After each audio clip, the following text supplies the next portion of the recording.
На ТНВ новости Татарстана, в студии Алексей Калиничев. Здравствуйте. И вот основные темы выпуска. Эх, дороги, эх, дорожники. Я не дорожник, я проехал, сразу говорю, что это такое. Кто ответит за плохое качество дорог, узнал Дмитрий Аринин. Да будет свет, вода прибудет.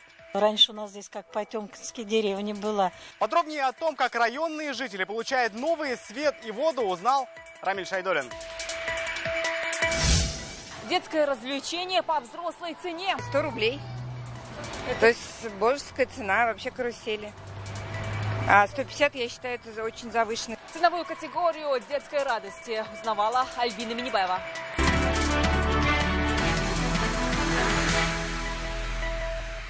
Как катком проехался сегодня Рустам Минниханов, раскритиковал работу руководителей дорожного хозяйства. В Доме правительства обсуждали строительство и ремонт автотрасс.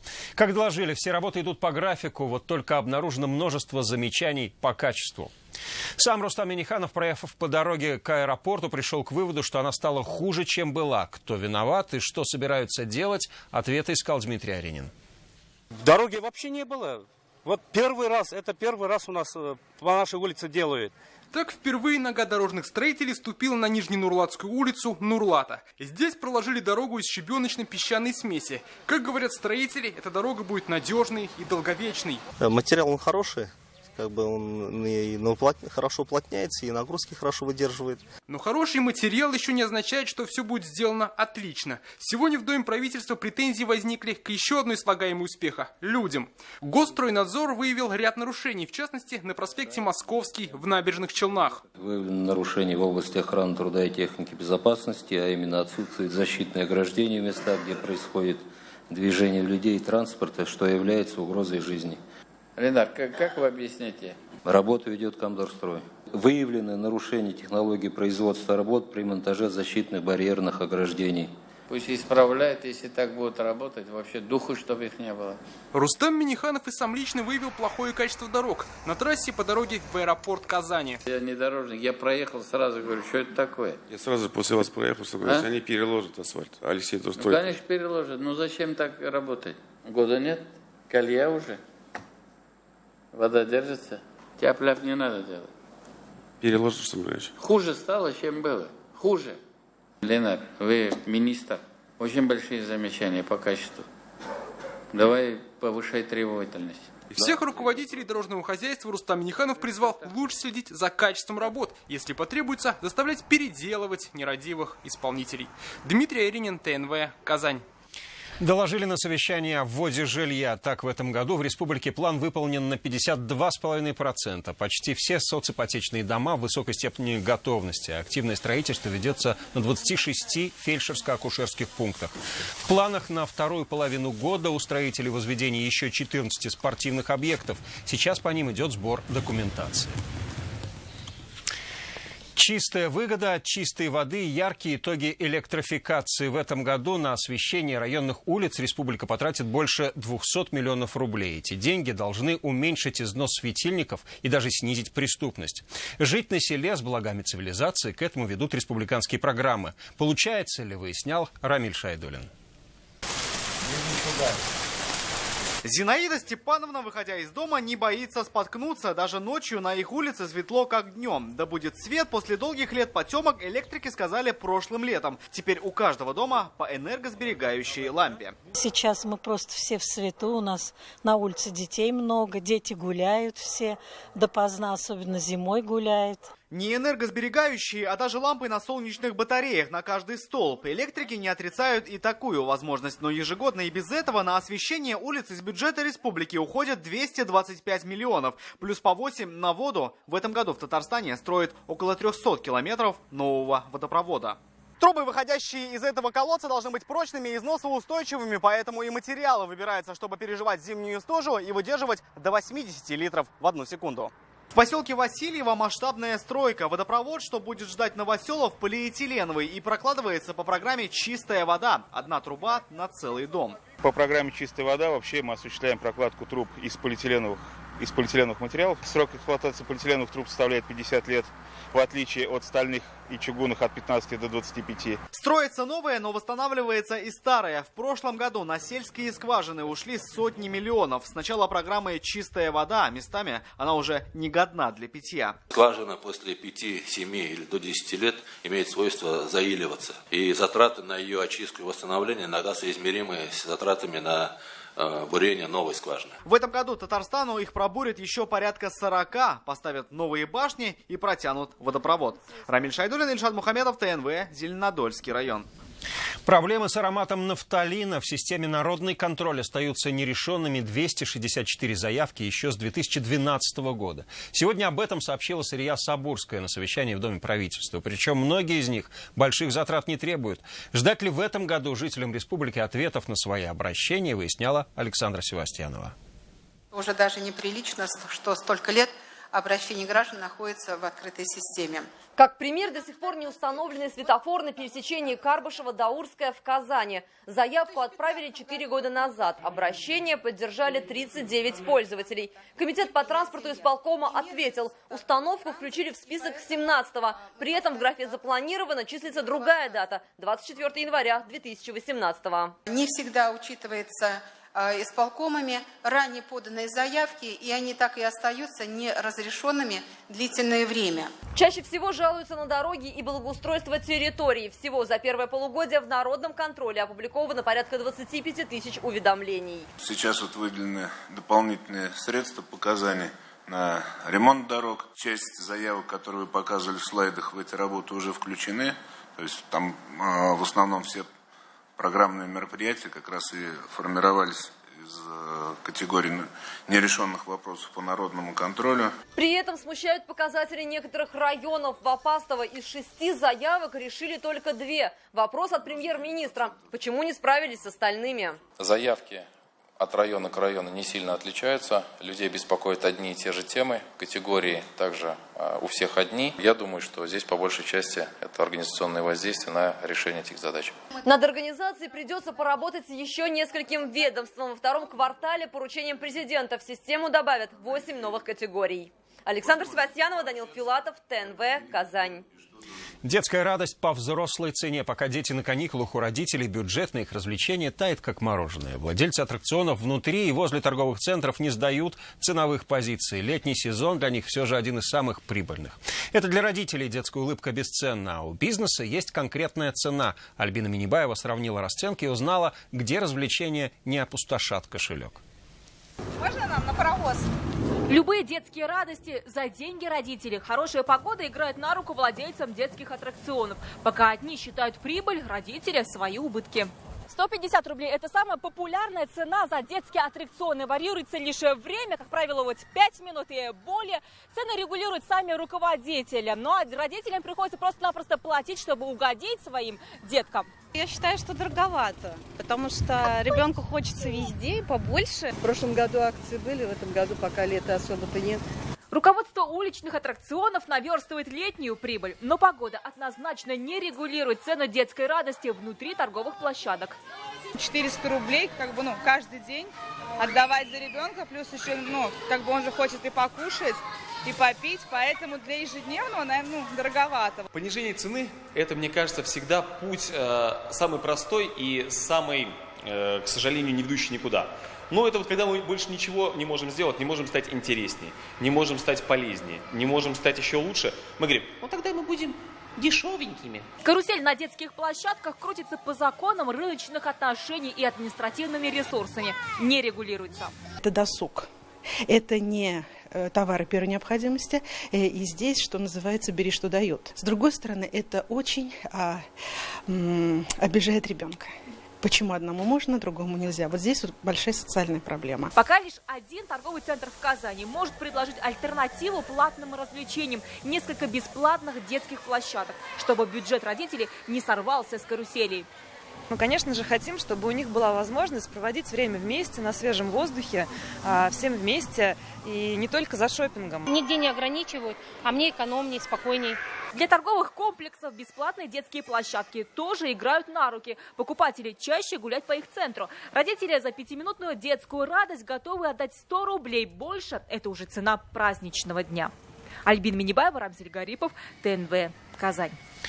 В Татарстане объявлено штормовое предупреждение. Синоптики прогнозируют сильный дождь, в Казани грозы, в районах град и сильный ветер. С утра были отложены пробные полеты авиашоу Red Bull Air Race в Казани, но после пилоты вышли на тренировки.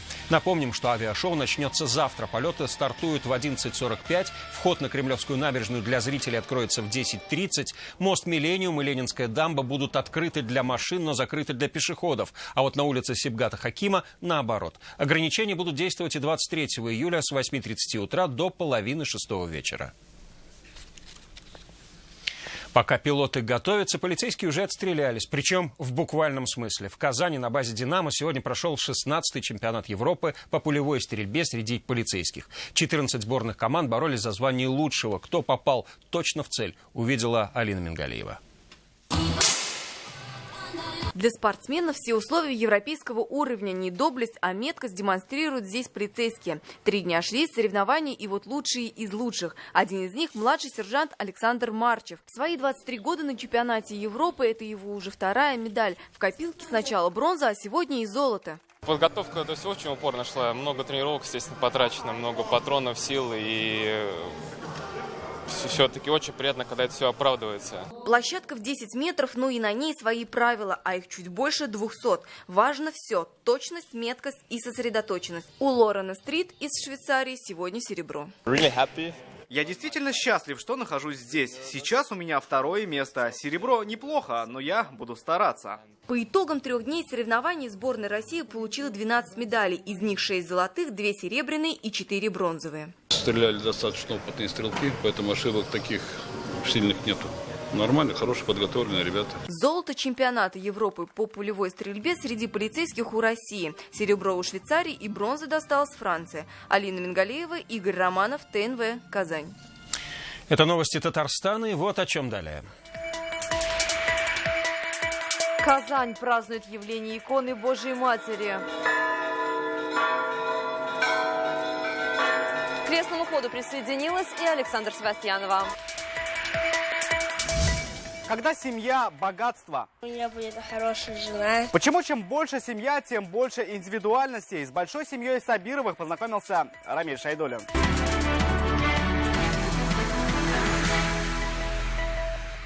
Татспиртпром заиграет на шотландском. Компания планирует закупить шотландского виски и выпускать ликероводочную продукцию по заказу крупнейшего производителя алкоголя Перно Рикар. Сегодня Рустам Минниханов обсудил сотрудничество с мировой компанией, с его управляющим Филиппом Кутеном. Стороны разговаривали о совместных проектах, в частности, о расширении продаж зарубежного алкоголя на территории республики. Нужно делать упор на современные цифровые технологии, преимущественно отечественные. К такому выводу сегодня пришли на заседании Совета директоров Татнефтехиминвест Холдинга. Здесь подвели итоги работы нефтегазохимических предприятий за полугодие. Так они показали небольшой рост. Что предлагают, чтобы не отстать от конкурентов, узнала Альбина Асылгараева. Если мы не начнем работать над этим сейчас, то через 5-10 лет, возможно, не сможем конкурировать на мировом рынке. Таких срочных мер требует внедрение на нефтегазохимических предприятиях IT-технологий. Если оцифровать производственные данные, это позволит моделировать и контролировать технологические процессы. Можно было создать вот такую систему умного НПЗ и, в общем-то, быть впереди. На одной установке замедленного коксования наши отечественные компании за счет технологий наших российских сэкономили 750 миллионов долларов. 750 миллионов долларов – это примерно 60 лет безбедного функционирования моего института, в котором сегодня работает 750 человек. Рустам Минниханов поручил нашим предприятиям изучить такой опыт применения отечественных технологий. Я предлагаю рабочую группу создать по каждому предприятию. Ну, по тарифу одну можно сделать и по Татнефти. Все равно надо опираться на отечественных. Надо двигать своих Как еще отметил Рустам Минниханов, газохимия имеет большую перспективу. Так, в республике планируют построить завод лакокрасочных материалов. В этом же полугодии наши предприятия отрасли получили выручку в 500 миллиона рублей, что больше, чем ранее. Альбина Сладарева, Дмитрий Аринин, Рамзиль Гарипов, ТНВ, Казань. Почти двукратный рост выручки, увеличение количества арендаторов на четверть. Итоги работы технопарка «Идея Юго-Восток» за первое полугодие подвел сегодня Совет директоров ПАО «Татнефть». Заседание провел председатель Совета директоров Рустам Минниханов. Участники встречи одобрили инициативу нефтяной компании по созданию индустриальных парков в Альметьевском, Лениногорском, Бугульминском районах и утвердили бюджет на ближайший месяц.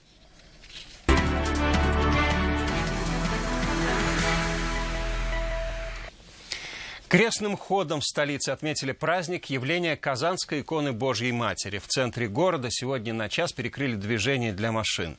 От Благовещенского собора в Кремле до Крестовоздвиженской церкви именно по этому маршруту двигались верующие, сотни паломников из разных уголков республики. К шествию присоединилась и Александра Севастьянова.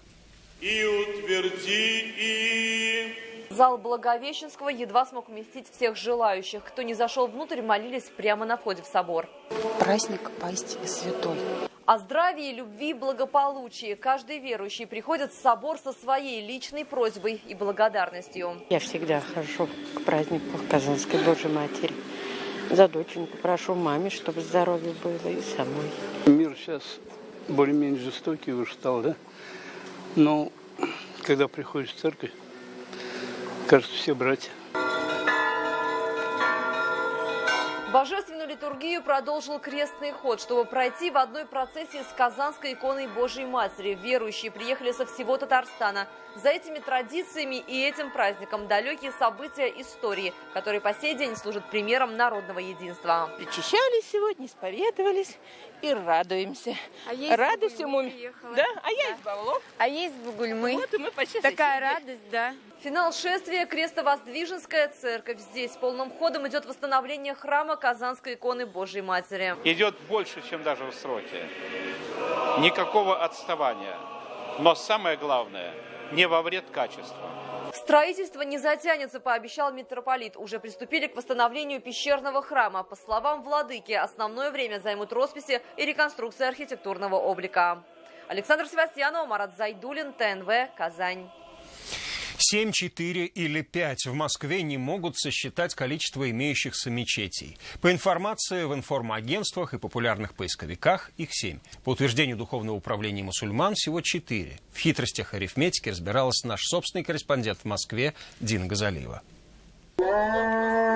Столичное информационное агентство, интернет-сайты пестрят разными цифрами. Казалось бы, что проще посчитать имеющиеся в столице России мечети. Московская историческая мечеть в Старо-Татарской Слободе. В документах 18 века о ней есть упоминание. В 19-м была отстроена в камне, по сей день функционирует на Большой Татарской улице. За годы после в российской столице появилось еще 3 мечети. В районе Отрадная, на Поклонной горе мемориальная мечеть, ну и, конечно, Московская соборная.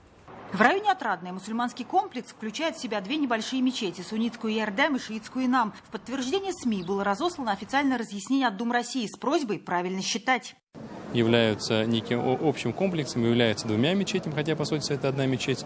И также мечеть, которая закрыта и которая находится на территории иранского посольства, также сошли мечетью. 2 года назад была на деньги прихожан и меценатов отстроена заново Московская соборная мечеть. И сейчас она принимает сотни мусульман ежедневно. Но в разгар пятничного намаза всем желающим по-прежнему места не хватает. В Совете муфтиев уверены, нужно строить еще.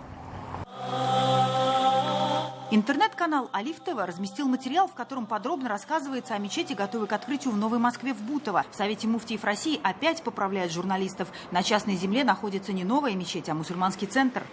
Это здание, которое является частным, которое не имеет минарета, считать мечетью, также некорректно и неправильно. Мы обратились к Игорю Баринову, руководителю Федерального агентства по делам национальностей. Он сказал, что в курсе, но комментировать отказался. Сейчас в Совете муфтиев уверены в выход из ситуации открытия новых религиозно-просветительских центров.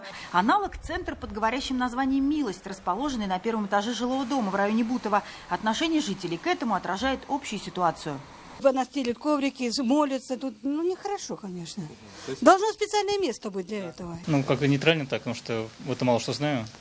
Дина Газалиева, Виталий Лукьянов, Александр Ярошов, Марат Закиров, ТНВ, Москва. Папа, мама, я. Индивидуальная семья. Мы продолжаем проект в объективе ТНВ «Большая семья». И в этот раз расскажем о многодетных Сабировых. Мама, папа, 5 детей, 3 внуков, дедушки и бабушки. Вечером за одним столом собираются 15 самых близких родственников, строго соблюдающих каноны ислама.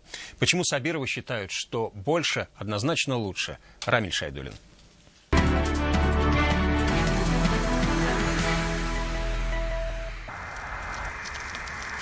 Ильхам и Хаким привычно вместе. У них так принято на свежий воздух выбираться всей семьей. Кто в сад, кто на самокат, а кто и на футбол. Исмагил оттачивает мастерство владения мячом. С детства хотел очень хорошо играть в футбол, поэтому стараюсь играть все лучше и лучше. В летний день в семейном саду собирается дюжина Сабировых. Отцы и дети, племянники и внуки. Работают сообща. Считают, что так можно и горы свернуть. Насколько большую работу можно сделать вместе, становится видно, стоит войти во двор. Скоро здесь появится детская беседка, и все в ней сделано только взрослыми и детскими руками большой семьи Сабировых. Взрослые заливали, дети помогали. А после прогулки отдых за играми. В одной комнате, как в кружках по интересам. Старшие играют в видео, а младшие предпочитают настольные игры. И можно помечтать вслух. У меня будет большая семья, сыновья, дочки. Думаю, что у меня будет хорошая жена. И мама, и папа Исмагила из многодетных семей. Любовь к детям – вот что их объединило. Сейчас у Рамиса и Динии 3, но это только начало. Мне кажется, человек, который вырос уже в многодетной семье, уже не захочет быть в такой семье, где всего лишь 1-2 ребенка. У нас вот, альхамдулилля, 3 детей. Хотим до 7. Сабировы мусульмане и считают, что на все воля Всевышнего, поэтому детей просто не может быть много. Ребенок, он индивидуум, и поэтому чем больше детей, тем больше многообразия, тем больше счастья. Счастливы в спорте. В этом году Сабировы начали собирать свой тренажерный зал, чтобы было где заниматься, когда любимые прогулки на улице отменятся из-за погоды. Рамиль Шайдуллин, Владимир Гурьянов, ТНВ, Казань. На этом пока все. Эфир продолжит программа «Вызов 112». Как обманули клиентов турфирмы на 6 миллионов. Подробности через несколько минут. Следующий выпуск новостей Татарстана в 21:30. До встречи.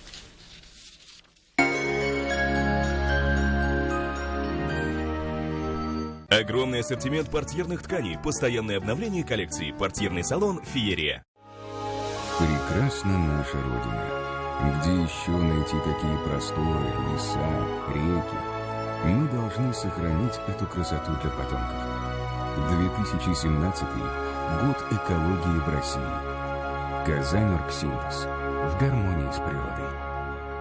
Весь июль Мебельград возвращает деньги за покупку до 100% от чека. Побей рекорд по выгоде. Бери Nissan по себестоимости. Скидка 200 тысяч не предел. Узнай подробности в автоцентре Марка. Звони 4 5 3 единицы. Всей семьей на бранче в Корстон. Развлечения, аттракционы, мастер-классы, шведский стол, любимые напитки приносите с собой. Каждую субботу и воскресенье встречаемся в Корстон. Подробности 279 30 79. Бранч поздний завтрак 0+.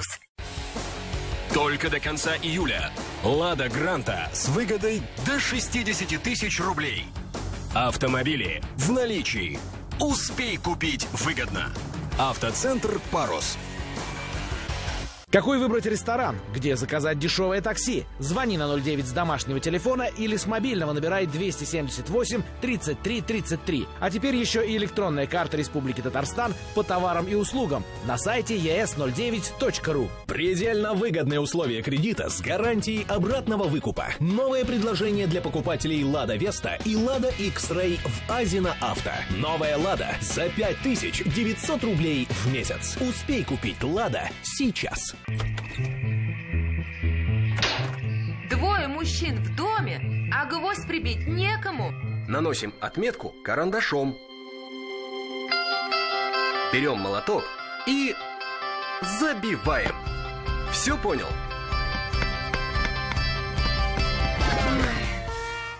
Научил? Да.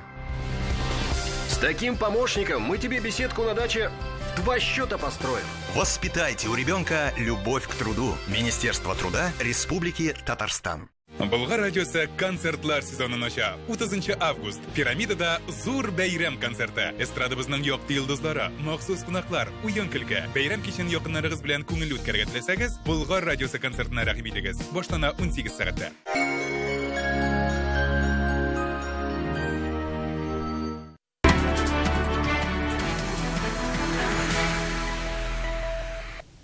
Добрый вечер, новости спорт на ТНВ, в студии Алмаз Гафиятов. И начнем с футбола. Сразу на старте турнира команда Курбана Бердыева сразится против «Зенита». Второй тур премьер-лиги пройдет в Санкт-Петербурге. Сегодня утром команда «Рубин» полетела в город на Неве, до этого проведя тренировку на клубной базе. Первые 15 минут занятия были открыты для журналистов. На занятия не пришел Тарас Бурлак. Защитник получил травму и готовится в ближайшее время присоединиться к команде. Зато после аренды вернулся в клуб испанский полузащитник «Рубина» Саму Гарсия. Футболист принял участие на тренировке, хотя пока чувствуется, что игрок не в оптимальной форме. Противостояние «Зенита» и «Рубина» — это еще и дуэль тренеров. Роберто Манчини и Курбан Бердыев – одни из самых опытных наставников нынешней премьер-лиги. Матч второго тура чемпионата между «Зенитом» и казанским «Рубином» пройдет в субботу в Санкт-Петербурге. Игра начнется в 17:30. Наш телеканал покажет прямую трансляцию этого поединка.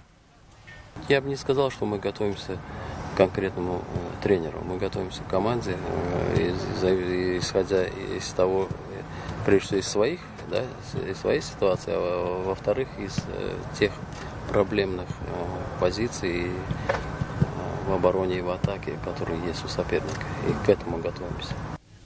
Всего 2 этапа осталось до завершения ралли «Шелковый путь». Интрига в зачете грузовиков сохраняется. Камазовцы пока в тройке лидеров. Основной соперник нашей команды Мартин Коломы выбыл из борьбы за подиум, потеряв много времени за 80 километров до финиша. Причиной стало повреждение рулевого управления после неудачного приземления с дюны. Лидер общего зачета Дмитрий Сотников слегка потел на одной из дюн, на чем потерял около 10 минут. Айрат Мардеев показал на этапе лучшее время из грузовиков. Вторым приехал экипаж Антона Шибалова. Эдуард Николаев показал третье время. В общем зачете грузовиков первый Сотников, дальше Шибалов и Мардеев. Марафонский этап. Вот. Ехали хорошо, но сегодня наша тактика была в поддержку наших ребят по команде. И в завершении новости конного спорта. 5 золотых медалей завоевали татарстанцы на первенстве ПФО по конкуру. В соревнованиях приняли участие более 100 спортсменов в разных возрастных категориях. Нашу республику представили воспитанники Альметьевского района. Особенно удачным был старт для Зарины Хисамиевой, которая трижды занимала высшую ступень пьедестала, тем самым завоевав звание абсолютного чемпиона среди взрослых. Не отстала от нее ее коллега по команде Диляра Нигмедзянова, дважды занявшая первое место. По итогам соревнований спортсмены Татарстана завоевали в общей сложности 5 золотых медалей. И это все новости спорта к данной минуте. Будьте здоровы и занимайтесь спортом. До свидания.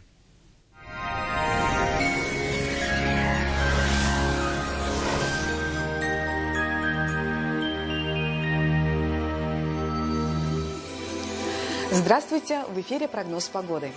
В субботний день температура еще немного понизится, пройдут дожди и будет пасмурно. По данным сервиса Яндекс.Погоды, на юго-востоке в Бугульме, Бавлы, Азнакаево переменная облачность. Дожди пройдут в ночное время и днем. Ночные температуры плюс 13, днем около 22 градусов выше нуля. На северо-востоке такая же ситуация, пасмурно и дождливо. Ночью плюс 15, днем 21 градус.